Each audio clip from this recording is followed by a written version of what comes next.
I decided that part of taking myself on as my own client is that I should invest in myself the way that I ask my clients to invest in me. And if you want them to believe in you, how are you believing in you and what you can do and what you can become? And part of being the CEO of your own company is believing in yourself and believing you can do it. Welcome to the Smart Gets Paid podcast with me, Leah Niederthal. I help women land higher paying clients in their independent consulting businesses, but I've never been a salesperson. My background is in corporate marketing, and when I started my first consulting business, I learned pretty quickly that it's about 1,000 times harder to sell your own stuff than it is to sell someone else's. So I taught myself how to do it, and I created the sales approach that I now share with my clients so they can feel more comfortable in the sales process, get more of the right clients, and get paid way more for every client contract. So whether your client contracts are $5,000, $100,000, or more, if you want to work with more of the clients you love, do more of the work you love, and get paid more than you ever thought you could, then you're in the right place. Let's do it together. Thanks for tuning in, and don't forget to rate, review, and share. Hey there, Leah here, and thanks for tuning in. I hope that wherever you're listening to this, wherever you are right now, I hope you're having a great week, making some good progress on your business, and taking some time for you. So let me ask you something. I'm sure that you probably gave your clients your best thinking. You help them get clear on their goals, you create a strategy, you help execute, you probably move mountains to help them get results. But do you give your own business that same level of attention? And for so many women consultants, especially the ones who care so deeply about the work and about their clients, which that's probably you, it's really easy to go all in on your client's business and kind of leave your own behind. But today's episode is about what happens when you stop doing that and when you start treating your own business like it deserves your time. Essentially, when you treat yourself like your own client. That's exactly what my client Stephanie Nelson did. She's a technology strategist for nonprofits. And instead of keeping her business vague and reactive, sort of resting on the success that she had, she really started to focus. She got clear, she created structure, and she made decisions. And she started giving her business the same, time, strategy, and care that she gives her clients. And what happens next? That's what I'm so excited for her to tell you. So take a listen to my conversation with Stephanie Nelson, and at the end, I'll come back and share a lesson that you can apply to your business. And then hopefully, someday soon, you'll partner with us to help you build your consulting business, and you'll come back on the podcast and share your story. Enjoy. Stephanie, thank you so much for being here. I'm so happy to be here. Thanks for having me. Why don't we start with you? Why don't you tell the good people who you are, what you do, and who you help? Yeah. So I'm Stephanie Nelson. I am the founder of Clarity Consulting, and I help mission-driven organizations and leaders build the clarity, systems, and confidence they need to solve complex problems, navigate change, and achieve their most important goals. So what does that look like in practice? How are you working with your clients? Yeah. So I work with clients in 3 different ways. I work with them often on technology strategy. So I help organizations find, fix, and implement technology solutions that actually work so they can focus on their mission and not their problems. Oftentimes, that work comes with change management. In a big technology adoption, there's a lot of change. So with some of those clients and with other clients, I work with teams and organizations on how to navigate the change cycle so they can move through resistance to acceptance and focus on fulfilling their mission. And finally, I work with some clients in a sort of fractional capacity and sort of a chief operating officer behind the scenes strategic planning, where I help smart-driven professionals find clarity and direction in their work and their lives so they can lead with confidence and achieve their goals. And how long have you been doing this? I started in fall of 2021 is when I got my LLC, but my first day of full-time work by myself was in January of 2022. What were you doing before this? Most directly, I was the Chief Information Officer at Relay Graduate School of Education, and I was there for about 8.5 years. I had been in the CIO role for maybe 3 or 3.5. And it's an odd role for me who I would not call, I'm not a like early adopter of technology. My life and my work has been very technology adjacent. And my secret superpower was that early in my career, I worked with some of the smartest people in technology who showed me that really smart people in tech love it when you ask questions, and they never made me feel stupid for asking questions. And so I got confident at asking questions, and I realized that if somebody was unable to answer my question, it was because we had reached the limit of their knowledge and not because my question was bad or stupid. And if you can't, really smart people are okay with saying, can you tell that to me in a different way? And they can usually do it in one or two ways. And if they can't, they're confident enough to know to say, I can't, but this person can. And they're okay and comfortable with bringing somebody else in. Mm-hmm. And it was a real gift early in my career to have that people surround me with that, because then I could go into any project and I wasn't scared to talk with technologists. So project after project where I was doing process redesign and scaling teams, there was always some technology component. And that led me indirectly to Relay, where we had done some technology projects and they were looking around and saying, this team is scattered. It was reporting to two different people, and they needed somebody to be able to bring the team together and build the structures of what makes a strong and functioning team. But after doing that for about 3.5 years, a couple of things had happened. The pandemic had happened. The organization was on its third executive team in 3 years. And I was feeling pretty burnt out by all the things and felt like it was time for a new voice. And I needed something new and different. And I was looking around at different organizations and I was desperate to work under an amazing leadership team and like take my skills up a notch. And it was just a hard time in the world. And I don't know that any executive team was like, we're nailing it. It was end of 2021, beginning of 2022.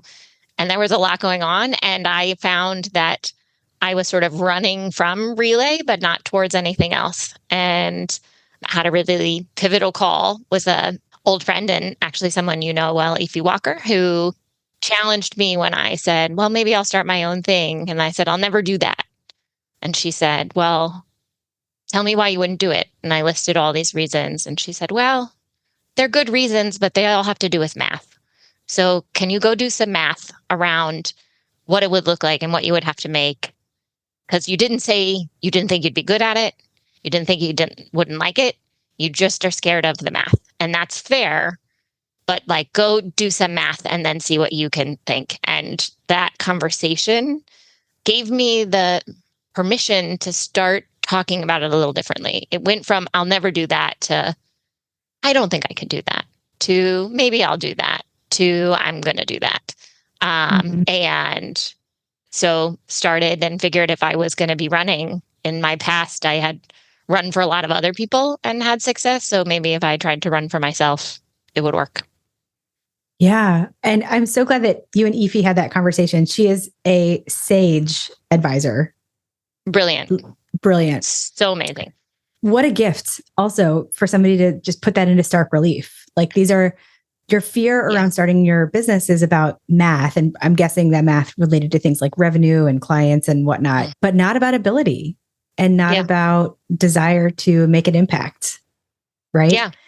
And I think it's so interesting that you said you were looking for this incredible leadership team that you couldn't find, and that then you became your own leadership team. Yeah, which sounds really scary. I mean, it's a team of one, so it was a nice size for me, if we're thinking about it. I was okay with the one. And I think probably my favorite part of owning my own business is that I control my own professional development budget, and I get to buy as many books as I want to read to learn about new things. And I am always reading and always learning and looking for sort of people who I can learn from and grow from. So It is interesting to think I am my own leadership team. I have to For sit better, with for that for a worse. little Right? while. For better, for worse. Well, Sometimes we hate our bosses. yeah. Right. Well, exactly. I have told in people our own businesses. Yeah, I've told people, I'm like, the thing about it in your own business is like, if you don't like something, you know exactly who to blame. There's no, I did it for this person. Like, you get yourself into your own messes and you get yourself into your own great opportunities. And so take note of when you're happy and what you like. And if you're not liking something, then don't do it again. You have the power to change it. Exactly. So a few years down the road, then, what brought you into this orbit? Like, can you talk about what was going on in the business before, before working with us? Like what? Yeah. Well, you reached out for a reason. Like, what was the reason? Yeah. I had been thinking a lot about what it meant to grow. And I also knew all of my work was from referrals and it was going well. Like I had a packed pipeline. I wasn't feeling like it was going to slow down, but I also knew it also felt like it was luck. And I wanted something where I could work towards keeping it sustainable and that I wanted to be able to look ahead and say, you are doing these activities and therefore it's repeatable. I think I was in year 2. So I had enough proof points to think like, okay, this might work, but it still felt like by chance everything was happening. And I'm much more risk averse than that and don't leave a lot to chance. And so I wanted to have a strategy and I wanted to, for even just keeping my business the same size. And I was trying to think about, well, do I want to grow the business? It was, I had such an interesting experience starting this because my career has been in education and in nonprofit, and money was never the goal of anything. Mm-hmm. And then I started this business and I was making money and I was like, wow, maybe I can make more money. Do I want to make more money? What does it mean to make more money? And I was thinking a lot about, did I want to make more money? Did I maybe want to work less? What are the things? Like, what were the levers? But I knew that if I was going to make more money, I didn't want to just be working all the time. Like that, I didn't have a lot of interest in that. So was I going to hire people to build? And if you hire people, like, what's the perfect ratio of you bring on more people and get more money, but you don't have more stress? Because I love running my own business and I actually feel a lot differently about the level of stress that I'm in now. I think a lot because of our work together and feeling like the work is more sustainable and less like chancy. But at the time, it weighed heavily on me of like, if this doesn't work, that's a problem. And I felt this need to provide for my family. And so balancing what are all those things looking like? And so I had a coach sort of for each part of my business, helping me get into the business and then starting a little bit with some mindset issues. And I knew I wanted to work with someone as I thought about growth and scale and sustainability, and heard about your program, listened to the podcast, and just what you shared resonated a lot with me and felt really exciting to have a structure. I like curriculum. I like, having homework. I like doing things and moving forward. And so that was, it was a perfect fit. Yeah. Well, I love the moment that you were in that where you were thinking about these things because, I always say, and you've heard me say 100 times, like you do this type of work, not every type, but you do this type of work when things are actually going okay. And they could be better and you want them to be better. Right. It's like, in some sort of business coaching, it's like you get help when things are bad, but when things are good and you're in this moment of like, okay, how do I actually want things to be? That's the right time to sort of ask the questions that we ask in this program, right? Like you were thinking about those at the exact right time. And I went back to my notes in preparation for this, like our very first call. Yeah. And you said something that has stuck with me. But I think it's so perfect for sort of what we're talking about here. You said, I decided to treat myself like my own client. Can you speak to that a little bit? Yeah, it is. It was both a time thing, a little bit of hubris, but I knew I wanted to figure this out. And for better or worse in my brain, and frankly, a lot of what I did my first 2 years was sort of figuring out what people needed and then how I could help them. And I knew I needed help with this. And I wanted to find a coach, but if I couldn't find a coach, I was going to figure out if I wanted how I was going to scale and what this was going to look like and how I was going to become better at sales and all of these things. And so I purposely took a slightly lighter client load and made time each week to be doing reading about marketing and sales and looking around for podcasts or coaches, and had set a goal that I would have what I felt like was a sustainable sort of business strategy by the end of the year. And when we came together, then I realized, oh, okay, I can dedicate that time that I had previously spent reading and doing other things to doing academy curriculum and work. But I had actually made the commitment earlier that year, I guess end of last year or the previous year, when I had done my strategic planning and sort of entered in for my annual plan for myself, that this was the year that I was like going to end the year with, okay, what is your plan? And I gave myself a year to figure it out. Mm-hmm. I think that that's obviously so smart, but for a number of reasons. But even before we met, it's like you had already dedicated this time to working on the business or on yourself, right? It's like personal development is, I think, in the types of businesses we run, like personal development is working on the business, right? Because you are the business. And so, and I'm sure you've experienced how hard it can be. And we hear from just about everybody how hard it is to make time to work on the business, not just in the business, right? With our clients and whatnot. And so just having built the habit of working on yourself and working on the business that's a huge hurdle right there. However you filled that time, however you filled that time. And I think it's so important to recognize that like most of us, or most of the women that I talk to, give so much to their clients, right? They give everything to their clients and there's very little left for themselves. And so when you thought about treating yourself as a client, was there part of that that's like, I need to give myself the same level of, I don't know, care or attention or strategic thinking or what have you that I would normally give to my clients? I mean, can you walk me through that? Yeah, I think it came from two things. My first year, I was fortunate that I started the business with a full client load, and I just went into some of the busiest time of working because I had spent the last 4 months of my previous job lining up client work. But it was too much because I then couldn't sell work for when that work was done. I only could keep up with the work that I was doing. And so I had a really strong first quarter, and then there was a big dip, and I was working, but I was not working at the level that I wanted to be working at. And I realized, oh, this is a game of like Tetris, where you have to have some long projects and some short projects, and you need to sort of strategically time when things start so that you can keep things rolling. Because if you do the like, I'm heads down and then I look up, it can take a little while. And that doesn't mean that you aren't good. It's just conversations take a little while. And truly, if have no capacity to reach out and see if anybody needs anything or what have you, I kind of can't get the ball rolling on the contract process.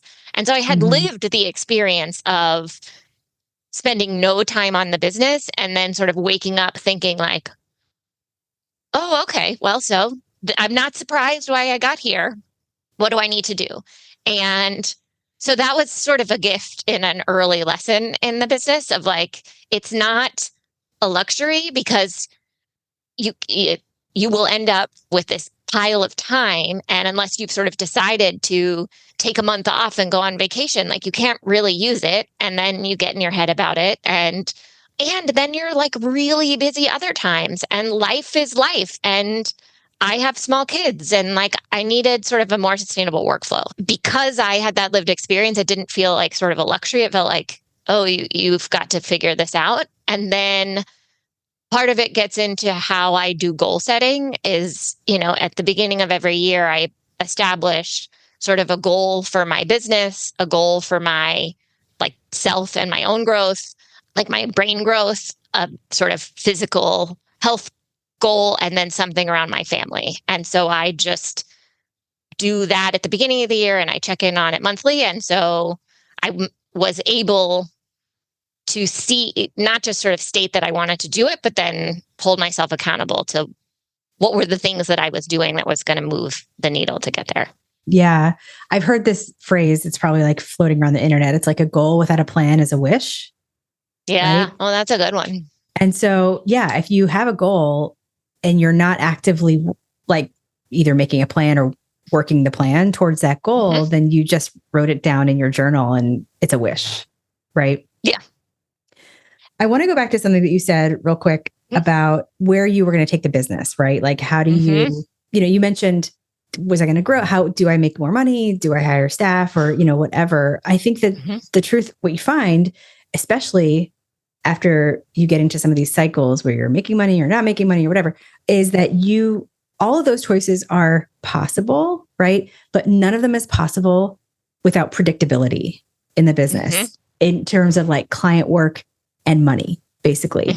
Because you can want to grow, you can want to make more money, but if you don't know how to do it and do it without burning out, then that won't happen. Or if you want to bring on a team, but you don't know how to get the projects, it's going to give them something to work on, then those are connected also. And so doing the work that we do here is like, it's not about telling you how to grow, but it's giving you the options to grow in the way that sort of you want to do it. Right. Well, and it's not like a one-way situation. Like you can grow and you can outsource things in different ways. Like you can bring on somebody part-time, or you can get a little bit of marketing support and then build some routines and habits. And, it's not, you don't have to just start with hiring a full-time person. Absolutely not. Yeah. And I don't know if I wouldn't recommend that. It certainly depends on your business, but that wasn't going to be the right decision for me. And so what did it look like? And where was I already growing and doing things that I hadn't realized were actually strategic moves? Like sometimes we don't acknowledge because we're like, oh yeah, that's just a thing that I do. And so trying to put into place, like, what is the team that's actually supporting this business and who is on it and in what capacity? Even if that means this person is my accountant and this person is, I don't always think of the team that is doing my books as part of the team, but they're part of the team. Now when I think about them more regularly, then I think about, oh, am I checking in with them? Am I doing what I should be doing for them to be successful? Do I use them effectively? My first year, it was just like somebody to do the books because that scared me and I didn't want to do that. Like, how do you think a little differently about your work? Absolutely. Well, so what does it look like? I mean, what have been some of the results that you've seen from the work that you've done? I mean, what does it look like when you treat yourself as your own client? And what's sort of changed for the better? Yeah. I'm much more, you said it in the beginning, my language where I talk about what I do is a lot tighter. I still read the paper. I'm still working on it, but I know how to talk about the work that I do. I have been able to paint what used to feel like a really scattered, oh, you do these things, now feels like a much clearer, tighter picture. I feel more confident in my sales calls. I know how to lead a sales call. But someone had given me like, here's the process, here's the script that you follow. That's great. There's people on LinkedIn who are like, you can get this as a giveaway without really having someone break down, like, this is what this means. And here's how you do it.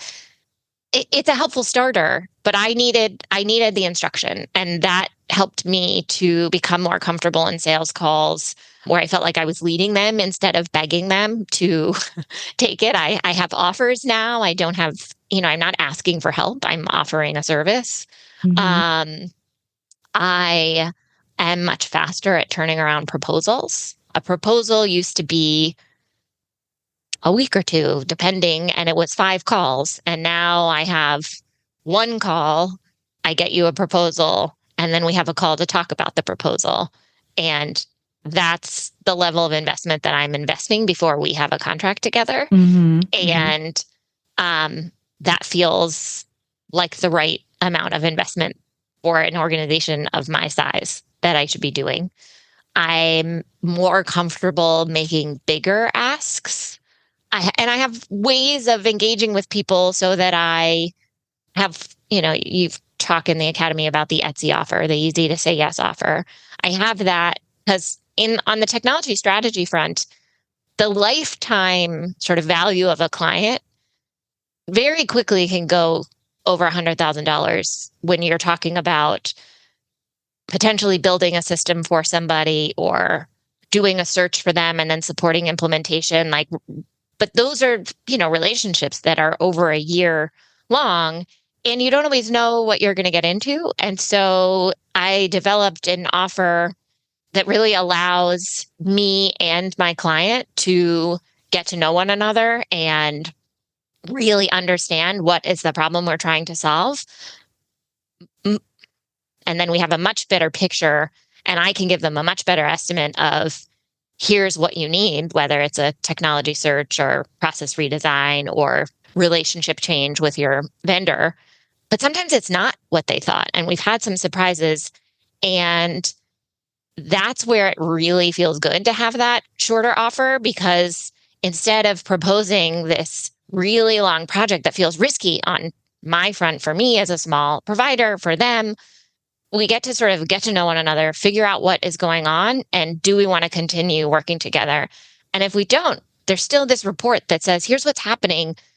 It turns out you have capacity internally to figure this out. You just needed to get crystal clarity on what it is that you need to do. Or actually, you need to go get this particular kind of firm that specializes in a Salesforce implementation. I'm not going to lead a massive Salesforce implementation, but people can take that away and figure out what they need to do, or we can continue our partnership. And it's a lot easier to say yes to a larger proposal when you have come together for something smaller. And it helps me to show how can we phase out this work and get really concrete on what success looks like.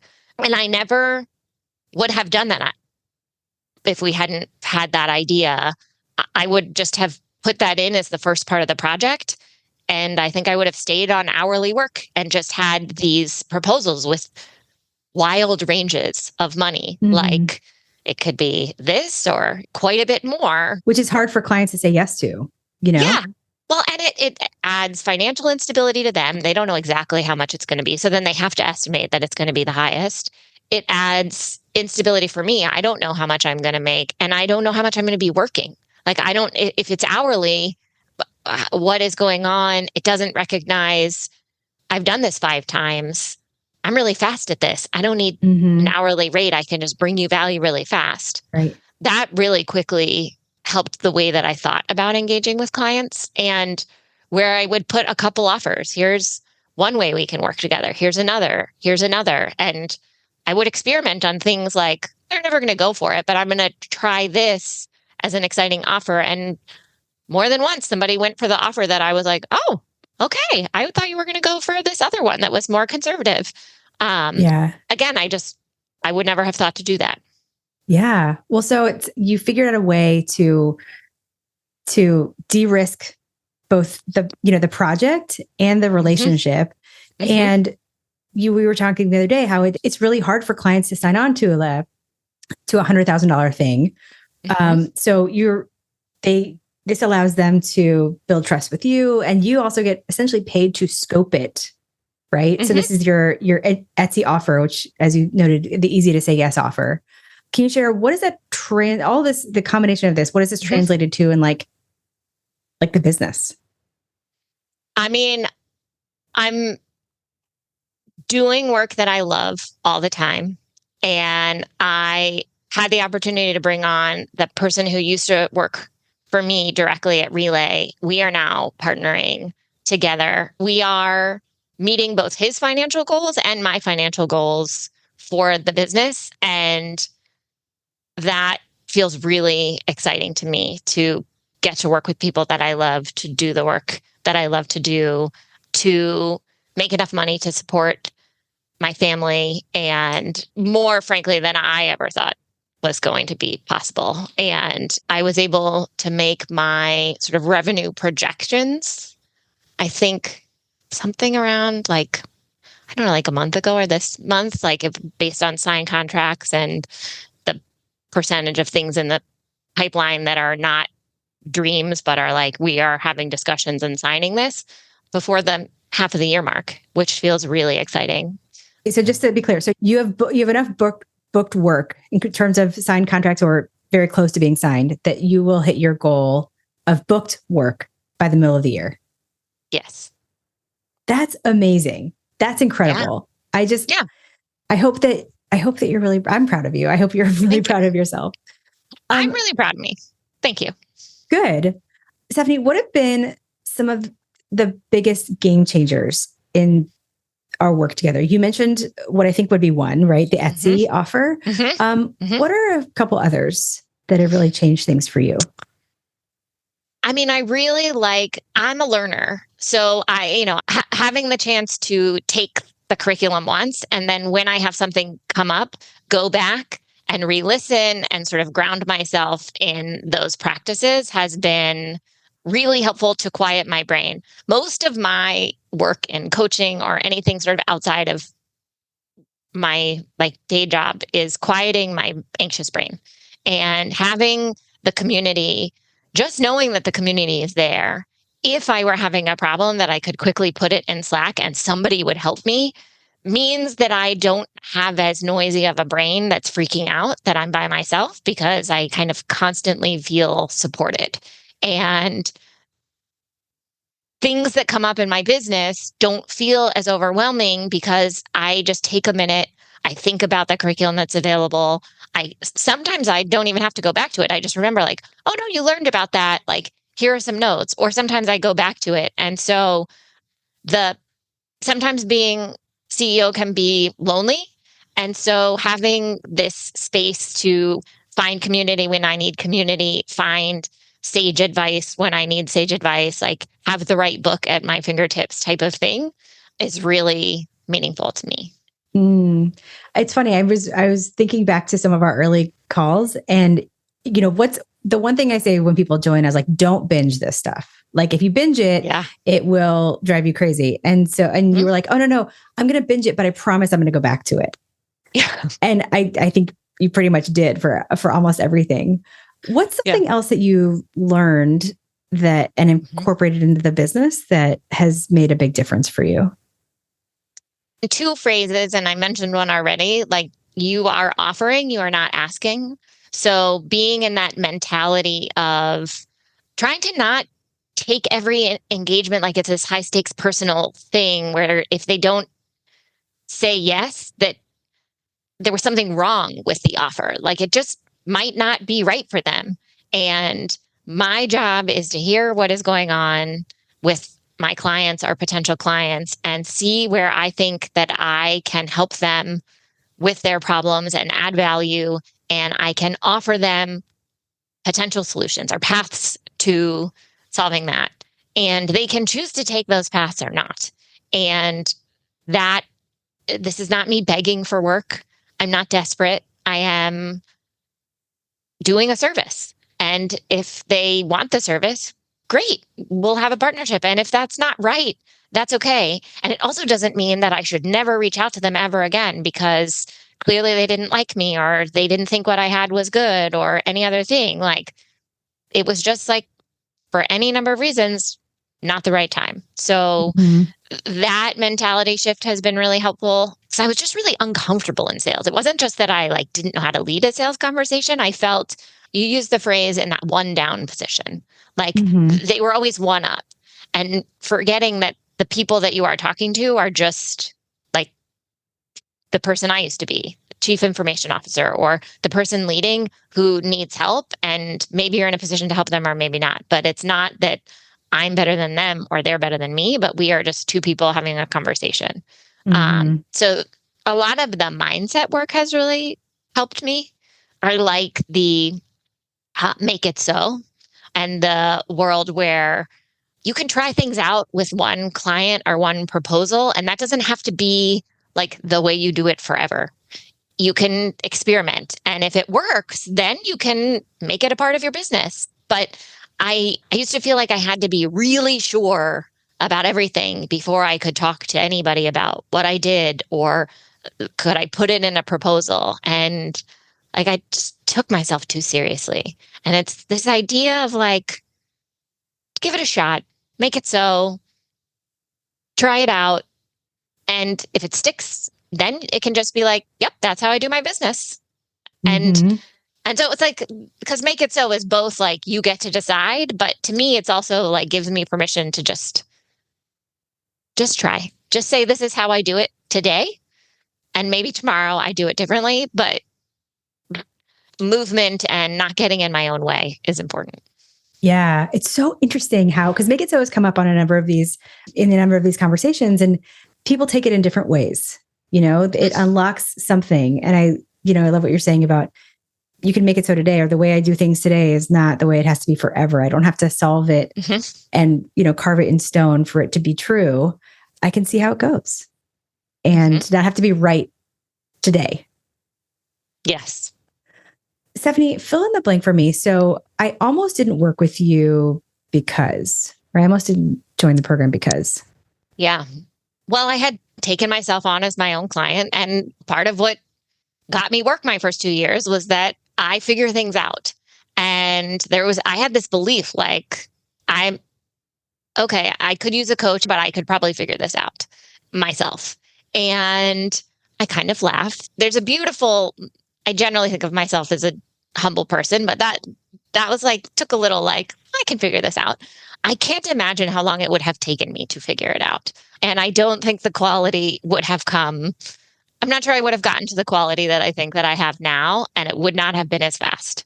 But I'm really glad that I did not let that get in my way, and that I decided that part of taking myself on as my own client is that I should invest in myself the way that I ask my clients to invest in me. And the truth is, like, around the same time we started working together, I was actually stopping and moving away from I can listen and hear a bunch of different problems and do a lot of different types of work to I do these 3 types of work. And if somebody else has a big talent project, that's great. I can refer them to people who love talent strategy projects. I don't love that. And I'm not a marketing expert. I'm not a sales expert.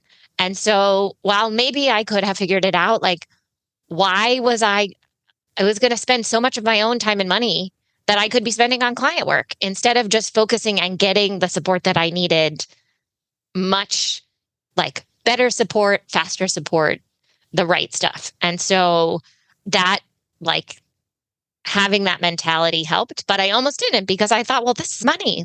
If I can do this myself, should I spend it? And I wasn't, you don't always count the trade-off of, okay, well, how many hours is it going to take you to do this? How much is that going to cost you? It was going to cost me a lot more in time not spent on clients if I, applied an hourly rate to that's going to be ridiculous. And so that would have been bad. So yeah, I think I thought that I could do it myself, and I laugh at myself now because I don't believe that would have been a good decision or true. Well, I think it's really hard for self-starters, ambitious, smart women like us, because we have figured things out. We can figure it out. It's like a point of pride to be smart about these things. I mean, hello, the company's smart gets paid. Like, it's part of the brand. It's part of like how I feel about myself even. And so it is hard. I have to say, I mean, even for me and some other things, like it is hard to be like, I even though I enjoy the process of figuring things out, some things it's better and faster to get help, And I actually had that made clear to me a few years ago because I joined a coaching program. Every coach has a coach, right? And so and it was at an inflection point in my business. And I think even my wife was pregnant at the time. And I was like, I could figure this out, but I don't have time to mess around. Why would I sign up for this taking me 2 years if it could take me a couple months where I could plug in and have it tomorrow. Yeah. But it is Well, hard. It's a hard like mental shift when you're a smart person and you've been rewarded your whole career for figuring things out. yeah, and it seemed it as crazy and the lack of humility it is that I can figure it out. It also felt, oh, you're gonna like go invest it. Like this idea that if I was gonna put something in, I had to believe that it was gonna pay off and that I could do more. And I had to believe in myself enough to say, yeah, the business deserves this kind of investment. Like you should spend money on yourself. And spending money on myself and the business, like big money, not and I'm not that's not a statement really of the academy. It's more just like I don't spend a lot of money on myself and therefore doing this and then saying like this is I'm going to get this payoff. Like you I don't know, it was a leap of faith, but one that I think like over and over again, I think about the returns and then I think of all the places it's helped me to look and say, yeah, you should get an executive assistant. That will help you. Like, yes, can you do this particular thing faster than she can now? Great. It's not a great use of your time. And also, she will get faster. So help her get faster. And so it has helped me to loosen the reins in other places and realize like, why are you should be asking for help in every place where you're not the expert and you should focus on what you are good at and accept help everywhere else because then you can let the rest of that shine and the business will be better. My brain will be better. Like my stress level will be better. I've really enjoyed that. Oh, I'm sure. Yes. No, you're exactly right. So, Stephanie, looking back, what would you say to a woman who's in the position that you were back when before we started working together? What advice would you give her? I mean, I think I would say invest in yourself the way that you're asking clients to invest in you. And if you want them to believe in you, how are you believing in you and what you can do and what you can become? And part of being the CEO of your own company is